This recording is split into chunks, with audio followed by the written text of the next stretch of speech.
pleasure to present to you Dr. Martin Luther King, Jr.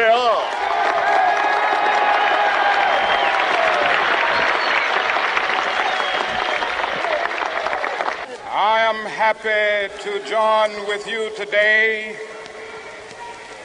in what will go down in history as the greatest demonstration for freedom in the history of our nation.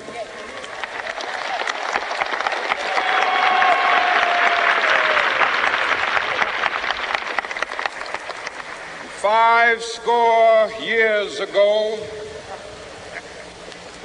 a great American in whose symbolic shadow we stand today signed the Emancipation Proclamation. This momentous decree came as a great beacon light of hope to millions of Negro slaves who had been seared in the flames of withering injustice. It came as a joyous daybreak to end the long night of their captivity. But 100 years later, the Negro still is not free. 100 years later, the life of the Negro is still sadly crippled by the manacles of segregation and the chains of discrimination. 100 years later, the Negro lives on a lonely island of poverty. I have a dream that one day this nation will rise up and live out the true meaning of its creed.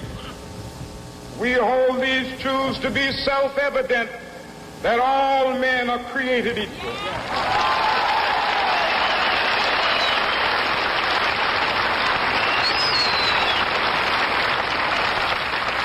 I have a dream that one day on the red hills of Georgia, the sons of former slaves and the sons of former slave owners will they be able to sit down together at the table of brotherhood. I have a dream that one day, even the state of Mississippi, a state sweltering with the heat of injustice, sweltering with the heat of oppression, will be transformed into an oasis of freedom and justice. I have a dream.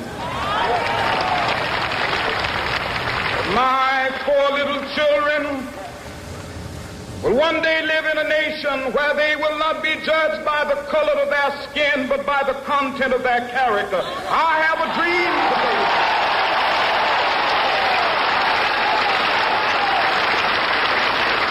I have a dream that one day, down in Alabama with its vicious racists, with its governor having his lips dripping with the words of interposition and nullification. One day right there in Alabama, little black boys and black girls will be able to join hands with little white boys and white girls as sisters and brothers. I have a dream today.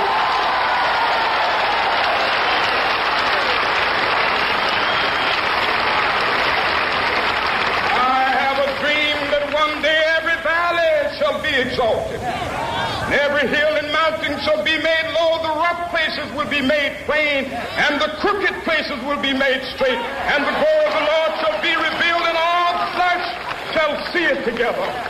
This is our hope. This is the faith that I go back to the South with. With this faith, we will be able to hew out of the mountain of despair a stone of hope. With this faith, we will be able to transform the jangling discords of our nation into a beautiful symphony of brotherhood.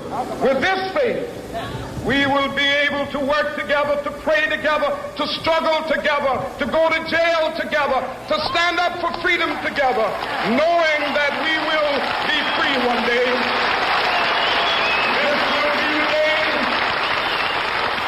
This will be the day when all of God's to sing with new meaning, my country, tears of thee. Sweet land of liberty, of thee I sing. Land where my fathers died, land of the pilgrim's pride.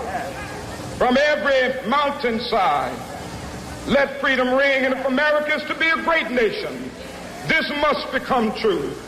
And so let freedom ring. From the prodigious hilltops of New Hampshire, let freedom ring. From the mighty mountains of New York, let freedom ring. From the heightening Alleghenies of Pennsylvania, let freedom ring. From the snow-capped Rockies of Colorado, let freedom ring. From the curvaceous slopes of California. But not only that, let freedom ring from Stone Mountain of Georgia. Let freedom ring from Lookout Mountain of Tennessee. Let freedom ring from every hill and molehill of Mississippi, from every mountainside. Let freedom ring, and when it happens, when we allow freedom ring, when we let it ring from every village and every hamlet, from every state and every city, we will be able to speed up that day when all of God's children, black men and white men, Jews and Gentiles, Protestants and Catholics, will be able to join hands and sing in the words of the old Negro spiritual, free at last, thank God Almighty.